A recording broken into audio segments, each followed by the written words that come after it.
청취자분들도 한 번쯤 구름 한 점 없이 아주 맑고 파란 하늘 아래 서보신 적 있으실 겁니다. 네, 뭐 날씨가 완벽하다고 느끼는 그런 날이죠. 맞아요. 완벽한 날씨, 기분 좋은 바람. 우리는 시각적인 정보만으로 오늘 날씨는 완전히 안전하다 이렇게 확정적인 진단을 내리잖아요. 마치 병원에서 깨끗한 엑스레이 필름을 보면서 의사가 골절 없이 아주 건강합니다라고 말해줄 때 그런 안도감 같은 거네요. 바로 그겁니다. 그런 엄청난 안정감이죠. 그런데 바로 다음 순간 수십 킬로미터 밖에서 날아온 수만 볼트의 벼락이 예고도 없이 발밑에 내리꽂히는 겁니다. 아, 끔찍하죠. 상상만 해도. 이른바 마른 하늘의 날벼락. 기상학적 용어로는 볼트 from the blue라고 불리는 현상입니다. 이 순간에 우리가 믿었던 명쾌한 진단 시스템, 그리고 세상에 대한 통제력이 순식간에 붕괴해버리거든요. 네, 완전히 무너지죠. 그래서 오늘 우리는 이렇게 우리 삶과 자연계를 뒤흔드는 예기치 못한 극단적 사건들의 본질에 대해 파고들어 보려고 합니다. 과연 이 갑작스러운 사건들이 철저한 물리적 인과관계에 누적되어 온 결정론적 필연상의 발현일까요? 아니면 미세한 초기 조건의 차이로 촉발되는 혼돈과 확률적 재편 과정일까요? 오늘 토론의 핵심 쟁점이죠. 그렇습니다.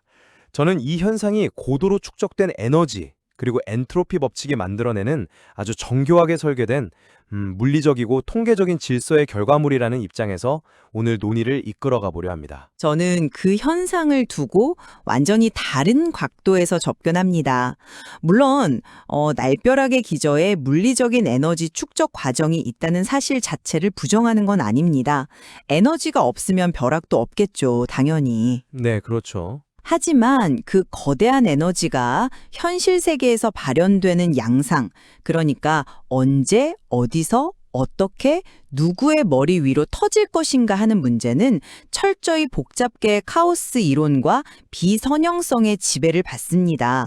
단순한 물리적 귀결이라기보다는 기존 체제를 파괴하고 새로운 질서를 창출하는 예측 불가능한 변곡점이라는 게 제 입장입니다. 좋습니다. 양측의 입장이 꽤 팽팽한데요. 그렇다면 제 입장이 왜 결정론적 필연성에 기반을 두고 있는지 그 메커니즘을 먼저 뜯어보겠습니다. 흔히 사람들은 마른 하늘의 날벼락을 우주가 던지는 무작위한 주사위놀이나 맹목적인 폭력처럼 여깁니다. 네, 운이 아주 나빴다고들 하잖아요. 그렇죠. 하지만 물리학의 시선으로 보면 이건 철저히 인과율에 묶인 법칙의 결과거든요. 우리가 머리 위로 맑은 하늘을 보고 있다고 해서 주변 기상이 모두 평온한 건 절대 아닙니다. 눈에 보이지 않는 곳에서 이미 무언가 진행 중이라는 거군요. 네, 맞습니다. 실제로는 20에서 30km 떨어진 곳에 거대한 외운, 그러니까 정난운이 형성되어 있습니다. 이 구름 내부에서 물방울과 얼음알갱이들이 막 미친 듯이 부딪히면서 막대한 전하를 분리해내거든요. 문제는 이 전기 에너지가 가만히 있지를 못한다는 겁니다. 에너지는 공기라는 훌륭한 절연체를 뚫고 수평으로 이동하기 시작합니다. 이걸 전이차 현상이라고 하죠. 팽팽하게 당겨진 활시위 같은 상태군요. 완벽한 비유네요. 정확합니다. 활시위가 당겨지는 동안에는 아무런 소리도 나지 않고 겉보기엔 정적이잖아요. 그런데 내부의 장력은 극도로 높아집니다.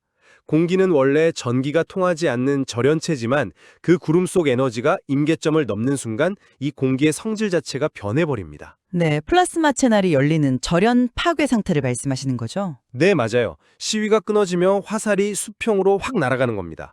게다가 인지적 차원에서 보면 우리 인간의 뇌는 엄청난 구두쇠거든요. 구두세요? 하하, 뇌가 에너지를 아낀다는 말씀이시군요. 그렇죠.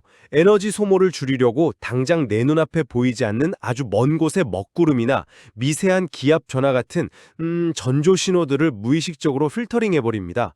무시하도록 진화한 거죠. 아, 그러니까 인지적인 맹점 때문에 갑작스럽게 느껴지는 거다. 제 말이 바로 그겁니다. 이 사건이 갑작스럽게 느껴지는 건 우주가 변덕을 부려서가 아니라 우리의 뇌, 그 인지 시스템이 간과했던 수많은 물리적 전하가 마침내 피할 수 없는 임계점을 넘긴 물리적 결과일 뿐이라는 겁니다. 뇌운에서 발생한 전이차가 공기의 절연 한계를 뚫는다는 설명, 네, 아주 훌륭한 물리적 팩트입니다. 뇌가 인지적 에너지를 아끼기 위해 먼 곳의 위협을 무시한다는 점도 동의하고요. 감사합니다. 하지만요, 저는 그 활시위가 당겨지는 거시적 과정이 문제가 아니라 그 화살이 바람을 타고 날아가서 정확히 어느 골프장에 어느 홀에 서 있는 사람에게 꽂히는가의 문제에 집중해야 한다고 봅니다. 하버드 대학교 통계학자들이 정의한 테일 리스크, 그리고 나심 탈레브의 그 유명한 검은 백조 이론, 이 부분은 어떻게 생각하십니까? 전규 분포 곡선의 극단적인 꼬리 부분에 있는 발생 확률은 극히 낮지만 한 번 터지면 엄청난 충격을 주는 사건들을 말씀하시는 거군요. 맞습니다. 블랙스완의 핵심은 단순히 그게 희귀하다는 게 아니거든요. 사후에 돌아보면 모든 인과관계가 되게 명확해 보이지만 사전에는 절대, 정말 절대 예측할 수 없다는 데 있죠. 벼락도 마찬가지 아닙니까? 글쎄요, 예측이 완전히 불가능할까요? 생각해보세요. 30km 밖에서 활시위가 당겨지고 있다는 환경은 뭐 레이더로 알 수 있을지 몰라도 그 출발한 번개가 대기 중에 수많은 미세온도층, 돌풍의 방향, 심지어 공기 중에 떠있는 먼지 입자 하나하나랑 상호작용하면서 수만 갈래의 경로 중 하필 맑은 하늘 아래의 그 지점을 타격할 확률, 이건 계산이 불가능합니다. 나비 효과를 염두에 두신 거군요. 그렇죠. 에드워드 로렌츠가 주창한 카오스 이론의 나비 효과가 아주 완벽하게 적용되는 대목이죠. 초기 조건의 아주 미세한 변화, 예컨대 습도가 0.001% 다르거나 곤충 한 마리가 날아간 궤적 하나가 누적된 에너지가 터지는 최종 목적지를 완전히 바꿔놓습니다. 곤충 한 마리까지는 좀 과장인 것 같기도 한데요. 아니, 비선형 시스템에서는 충분히 가능한 얘기죠. 에너지가 존재한다는 사실 자체는 필연일지라도 그것이 마른 하늘의 날벼락으로 내 발밑에 당도하는 현상의 본질은 완전히 예측 불가능한 확률적 혼돈이라는 겁니다. 잠깐만요. 그 부분은 직관적으로 선뜻 납득하기가 어렵네요. 나비 효과를 말씀하셨고 또 미시적인 변수들이 결과를 막 바꾼다고 하셨는데 과연 이 현상을 완벽히 예측 불가능한 카오스나 검은 백조로 치부해버릴 수 있을까요? 충분히 치부할 수 있죠. 접근해 보겠습니다. 개별 사건의 미시적 우연성에 너무 매몰되다 보면 우리는 거대한 시스템의 통계적 필연성을 놓치게 됩니다. 1908년 6월 30일 아침 러시아 퉁구스카 지역에서 일어난 대폭발 사건 아시죠? 하늘이 두쩍 나면서 그 서울시 면적의 3배가 넘는 숲이 일순간에 재가 되어버린 그 유명한 사건이군요. 미스테리로 남았었죠, 한동안. 맞습니다. 당시 그 맑은 하늘에서 쏟아진 거대한 섬광과 폭발을 겪은 사람들은 그것을 신의 분노나 완벽하게 설명 불가능한 불확실성의 극치로 받아들였습니다. 그들에겐 그야말로 블랙스완이었죠. 당연하죠. 마른 하늘에 숲이 다 타버렸으니까요. 하지만 수십 년간 흩어진 데이터를 모으고 과학적 분석이 쌓인 후에 어떻게 됐습니까? 결국 그것이 혜성이나 거대 운석이 지구 대기권으로 진입하다가 공중에서 폭발해버린 아주 명확한 물리적 인과관계의 결과였음을 알게 되었잖아요. 뭐 그건 사후에 밝혀낸 물리적 인과관계죠. 제 요지는 데이터와 이해가 부족했을 때는 카오스로 보였던 것이 프레임을 넓히니까 구조적 필연으로 설명이 됐다는 겁니다. 낙뢰 현상도 마찬가지예요. 현재 나사와 미국 국립대기청 데이터를 보면 전 세계적으로 낙뢰는 초당 40에서 50회라는 매우 일관된 빈도로 발생합니다. 그건 전 지구적인 통계고요. 네, 근데 더 중요한 게 있어요. 네이처지에 실린 연구에 따르면 우리가 그토록 예측 불가능하다고 믿는 이 볼트 프롬 더 블루조차 전체 낙뢰의 5에서 10%라는 뚜렷하고 고정적인 통계적 비율을 차지한다는 겁니다. 5에서 10%요? 네. 시스템 내에서 늘 10%의 파일을 차지하면서 초당 수차례씩 발생하는 현상을 더 이상 검은 백조라고 부를 수는 없죠. 그것은 숨겨진 규칙성을 띠고 작동하는 거대 시스템의 일부분입니다. 죄송하지만 그 부분은 완전히 동의하기 어렵군요.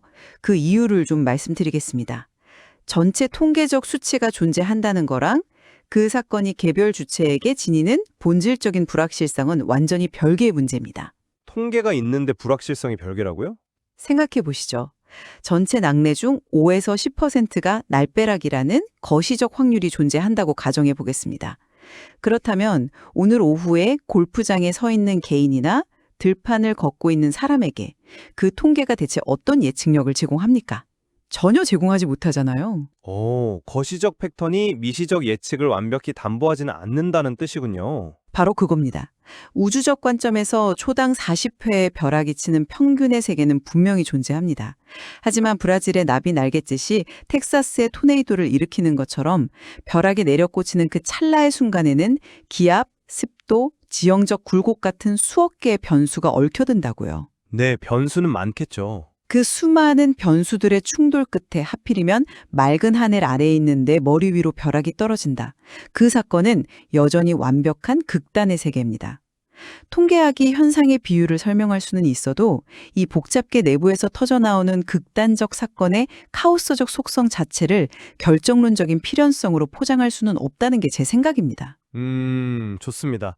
미시적 수중에서 언제 누구에게 떨어질지 예측하기 어렵다는 한계, 그 부분은 저도 어느 정도 인정하겠습니다. 그렇다면 논의의 초점을 현상의 겉모습이 아니라 그 에너지가 분출되는 목적성으로 한번 옮겨보죠. 연력학적 관점에서 접근해 보겠습니다. 연력학이요? 네. 우주라는 이 거대한 시스템은 기본적으로 가만히 내버려두면 점차 무너지고 흩어지면서 무질서해지는 방향, 즉 엔트로피가 증가하는 방향으로 흐릅니다. 네, 누구나 아는 연력학 제2법칙이죠. 맞습니다. 우주는 본질적으로 에너지가 한 곳에 극도로 뭉쳐있는 걸 몹시 불편해합니다. 막대한 전기 에너지가 그 뇌운이라는 좁은 공간에 꽉 차 있는 상태, 이건 우주가 견디기 힘들어하는 고도로 긴장된 상태거든요. 에너지가 응축되어 있으니까요. 그렇죠. 이때 벼락은 이 과도하게 집중된 에너지를 순식간에 사방으로 흩뿌려서 대기 중의 엔트로피를 확 높여버리는 역할을 합니다. 인간의 눈에는 이게 무섭고 파괴적인 폭력으로 보이지만 역설적으로 물리법칙의 관점에서는 우주가 완벽한 무질서를 통해 시스템의 질서, 즉 연력학적 평형 상태를 찰나에 회복하려는 매우 구조화된 복원력인 겁니다. 일종의 밸브 같은 거라는 말씀이네요. 맞습니다. 날벼락은 우주가 고압소태 증기를 칙 하고 빼듯이 자신의 시스템을 안정적으로 유지하기 위해 사용하는 아주 필수적인 에너지 분산 장치인 셈이죠. 벼락이 연력학적으로 에너지를 분산시키는 과정이라는 설명은 물리적으로 아주 타당합니다. 고압소태 밸브를 열어 평형을 맞춘다는 비유도 되게 훌륭하고요. 네, 그렇죠. 하지만요, 저는 그것이 단순히 이전에 안정된 상태, 그러니까 평형으로 되돌아가기 위한 방어적 기제에 불과하다는 주장에는 동의할 수 없습니다. 일리아 프리고진이 노벨 화학상을 수상하면서 제시한 산일 구조 개념을 여기에 가져와야 한다고 봅니다. 산일 구조라면 그 에너지가 흩어지면서 단순히 무질서해지는 게 아니라 오히려 새로운 구조를 만든다는 그 이론인가요? 정확합니다. 아주 잘하시네요. 프리고진의 이론에 따르면 시스템이 평형 상태에서 멀어져서 극도로 불안정해질 때 발생하는 파괴적인 에너지 분출은 단순한 제자리 걸음이 아닙니다. 오히려 정체되어 있던 기존의 낡은 구조가 완전히 박살나면서 전혀 새로운 차원의 고도화된 질서가 세워지는 비선형적 도약의 시작점이 되죠. 벼락이 새로운 질서를 세운다고요? 네, 생태학적인 증거가 이를 완벽히 뒷받침합니다. 벼락이 공기를 가르고 떨어지는 순간의 온도가 태양 표면보다 더 뜨거운 거 아시죠? 엄청난 열이 발생하긴 하죠. 우리 대기의 78%가 질소인데 이 질소 분자는 삼중결합으로 너무너무 단단하게 묶여 있어서 식물이 생장을 위해 직접 흡수할 수가 없습니다. 아, 잠깐만요.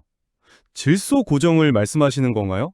설마 벼락이 생태계에 천연 비료를 만든다는 말씀이십니까? 바로 그 지점입니다. 파괴가 아니라 비료라니요. 그건 생각지 못한 흥미로운 관점이네요. 그 무시무시한 벼락의 열 에너지가 공기 중의 질소 분자 결합을 아주 무식하게 찢어버립니다.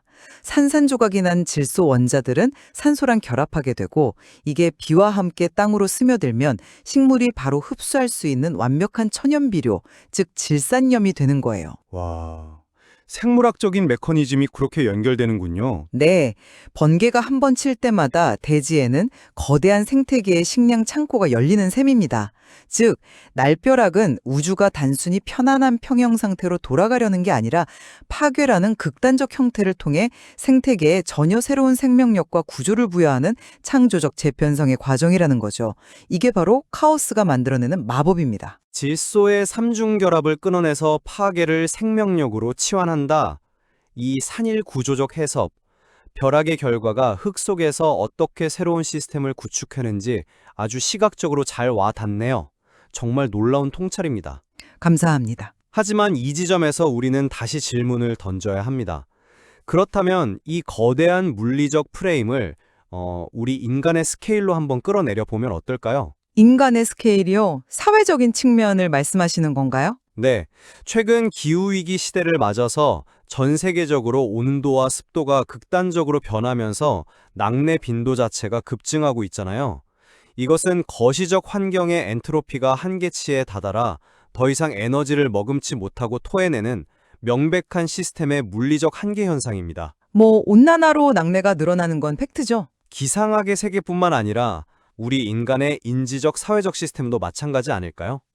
우리 삶에 찾아오는 수많은 갑작스러운 날벼락들, 예컨대 피할 수 없는 경제적 타격이나 극단적 스트레스 상황 역시 어떤 보이지 않는 구조적 압력이 임계점을 돌파하면서 나타나는 결정론적인 파열음으로 봐야 하지 않겠습니까? 환경이나 시스템이 견디다 못해 임계점에 도달해서 잦은 파열을 일으킨다. 이 물리적이고 구조적인 한계성에는 전적으로 동의합니다. 앞서 말씀드린 벼락의 증가 추세도 사실이고요. 네, 그렇죠. 하지만 거시적 환경이 사건을 발생시켰다고 해서 그 사건의 최종적인 결과값까지 완전히 결정론적으로 묶여 있는 것은 결코 아닙니다. 시스템의 임계점을 인지신경과학의 영역으로 가져오셨으니 저도 그 흐름을 한번 이어받아 보죠. 좋습니다. 어떻게 반박하실지 궁금하네요. 삶의 날벼락이라는 거대한 에너지가 개별 인간 주체에게 도달할 때 이 현상은 다시 양자역학의 세계처럼 확정되지 않은 확률적 성태로 붕괴하기 전의 모습을 띱니다. 사건은 이미 벌어졌는데 그 결과가 아직 확정되지 않았다는 뜻입니까? 아니, 벼락을 맞았는데 어떻게 그럴 수가 있죠? 우리 뇌의 전전두엽 피질이 가진 신경 가소성 때문이죠. 인간은 예상치 못한 극단적 스트레스 요인, 즉 삶의 벼락을 정면으로 맞았을 때 이걸 단순히 데미지로만 받아들이지 않거든요. 충격을 극복하는 힘을 말씀하시는 건가요? 단순히 극복이 아닙니다. 심리학과 인지신경과학 저널의 수많은 연구가 증명하듯이 인간에게는 사건의 의미를 완전히 뒤바꿔버리는 인지적 재해석 능력이 있습니다. 기후위기나 구조적 한계 때문에 벼락이 떨어졌다는 물리적 사실 자체는 피할 수 없는 상수일지 모릅니다. 네, 사건 자체는 이미 벌어진 거니까요. 그러나 인간이라는 주체가 그 날벼락을 내 삶을 끝장내는 파멸의 선고로 받아들일지 아니면 벼락이 질소 결합을 깨부수듯 기존의 낡은 삶의 방식을 깨고 성장의 천연 비료로 삼을지에 따라 그 유동적인 에너지는 전혀 다른 결과값으로 붕괴합니다. 해석에 따라 결과가 달라진다. 맞습니다. 사건의 발생 자체는 환경적 변수가 만들지 몰라도 그 사건이 초래하는 궁극적인 파장과 성격은 주체의 가소성 있는 인지와 해석에 의해 확률적으로 새롭게 결정된다는 뜻이죠. 자연계의 날벼락에 떨어지는 물리적 궤적은 결정론적일지라도 그 충격이 인간의 신경가소성과 인지적 재해석 능력을 통과하는 순간 전혀 다른 의미로 재구성된다는 말씀이시군요. 구조적 필연과 인지적 확률의 만남이라. 이 논쟁의 퍼즐이 어떻게 맞춰지는지 알 것 같습니다. 네, 아주 절묘하게 맞물리죠. 자, 오늘 논의를 통해 우리는 마른 하늘의 날벼락이라는 현상이 기상학, 통계학, 연력학, 그리고 인지과학을 넘나들며 얼마나 복합적인 층위를 지니고 있는지 아주 깊이 있게 짚어보았습니다. 제 입장을 다시 한번 명확히 정리해 보겠습니다. 이 극단적인 사건들은 결코 우주가 변덕을 부리는 무자귀한 도박이 아닙니다. 눈에 보이지 않는 공간에서 치열하게 쌓여온 전하의 축적이 있었고 공기라는 절연체를 뚫어내는 명확한 물리적 인과율이 존재합니다. 네. 에너지의 응축 과정은 분명 존재하죠. 이는 본질적으로 우주가 긴장된 에너지를 흩뿌려 엔트로피를 관리하고 평형을 유지하려는 아주 정교하게 설계되고 필연적인 시스템의 일부라는 것이 제 결론입니다. 저 역시 논의를 요약해 보겠습니다. 저는 이러한 갑작스러운 사건들의 기저에 막대한 물리적 에너지의 축적이 선행된다는 점에는 깊이 동의합니다. 하지만 제가 강조하고 싶은 핵심은 그 거대한 에너지가 언제 어디서 어떻게 터져나올기는 여전히 복잡게 예측 불가능한 카오스 속에 놓여 있으며 개별 주체에게는 통계로 예방할 수 없는 완벽한 블랙스완이라는 점입니다. 미시적인 영역에서의 예측 불가능성이죠. 네. 그리고 더 중요한 것은 프리고진의 산일구조 이론이나 벼락의 질소 고정 메커니즘, 그리고 조금 전 말씀드린 인간노의 인지적 재해석 능력에서 보았듯이 이 혼돈과 파괴의 순간이 단순한 평형 회복으로 끝나지 않는다는 사실입니다. 정체되고 굳어진 낡은 구조를 산산조각 내므로써 비로소 새로운 생명력과 질서가 세워질 수 있는 비선형적 도약의 기회, 그것이 바로 카오스가 가진 진짜 힘이라는 것을 기억해야 합니다. 그렇습니다. 두 사람의 시선이 여러 지점에서 아주 강하게 부딪혔지만 흥미롭게도 한 가지 분명하게 수렴되는 지점이 있네요. 물리적 대기 구조에서 발생하던 우리네 삶 속에서 발생하던 이 마른 하늘의 날벼락들이 결코 개인의 잘못에 대한 맹목적이고 악의적인 처벌이 아니라는 점입니다. 맞습니다. 절대 개인 탓이 아니죠. 그것은 거대한 에너지 역학 관계 속에서 발생하는 피할 수 없는 물리적 재분배의 과정일 뿐이죠. 다만 이 거대한 에너지의 분출을 숨겨진 통계적 질서의 확인으로 이해할 것인지, 아니면 낡은 껍질을 깨고 나오는 혼돈 속의 창조적 기회로 맞이할 것인지에 대한 그 팽팽한 지적 긴장감은 오늘 이 자리에 그대로 남겨두도록 하겠습니다. 깊이 공감합니다. 물리학과 통계학이 증명하는 차가운 필연성, 그리고 파괴를 비료로 만들고 상처를 성장의 발판으로 재해석해내는 자연과 인간 신경망의 따뜻한 가소성. 이 두 가지 진실이 충돌하면서 아주 절묘하게 균형을 이루고 있네요. 오늘 대화가 이 현상을 입체적으로 이해하는 데 정말 큰 도움이 된 것 같습니다. 정치자 여러분은 오늘 어떤 관점에 더 마음이 이끌리셨습니까? 방송을 시작하면서 우리는 구름 한 점 없이 파랗고 완벽해 보이는 하늘을 마치 아무 이상 없는 깨끗한 엑스레이 필름에 비유했습니다.